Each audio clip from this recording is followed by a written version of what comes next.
திருப்பூர் மாவட்டம் பல்லடத்தில் முழு அடைப்பு போராட்டத்துடன் தேர்தல் புறக்கணிப்பில் இப்பகுதி மக்கள் ஈடுபட்டு வருவதால் பரபரப்பு நிலவுகிறது. மின்மயானம் அமைக்கும் பணியை ஊராட்சி நிர்வாகம் தடுத்து நிறுத்தி வைத்துள்ளதற்கு கண்டனம் தெரிவித்து தொடர் போராட்டங்களில் ஈடுபட்டு வரும் இப்பகுதியினர் தற்போது முழு அடைப்பில் வியாபாரிகள் சங்கம் மற்றும் சமூக ஆர்வலர்கள் பொதுமக்கள் ஈடுபட்டு வருகின்றனர். வெங்கிட்டாபுரம் பகுதியில் கடந்த 10 ஆண்டுகளாக போராடி பல்லடம் தொகுதி மக்கள் பயன்பாட்டிற்கு சென்னை உயர்நீதிமன்றம் உத்தரவை தொடர்ந்து கடந்த 2 ஆண்டுகளுக்கு முன்பு மாவட்ட நிர்வாகம் இப்பகுதியில் நிலம் ஒதுக்கியது.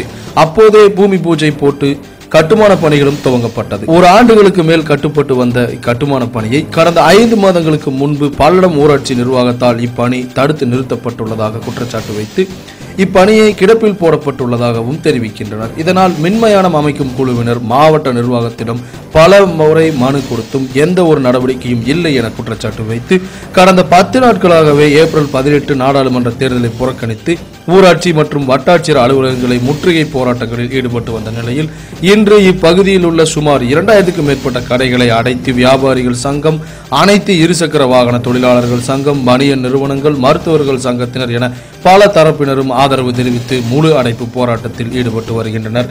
இதனால் இப்பகுதியில் பரபரப்பு நிலவுவதுடன் இயல்பு நிலை முற்றிலும் பாதித்துள்ளது. கட்டுமான பணி அனுமதி கடிதம் கொடுத்தால் மட்டுமே நாங்கள் தேர்தல் புறக்கணிப்பை வாபஸ் பெறுவோம் என பல்லடத்தில் உள்ள தேர்தல் அலுவலர் அவரிடம் சுமார் 750க்கும் மேற்பட்டவர்கள் தனித்தனியாக கோரிக்கை மனு அளித்திருந்தோம்.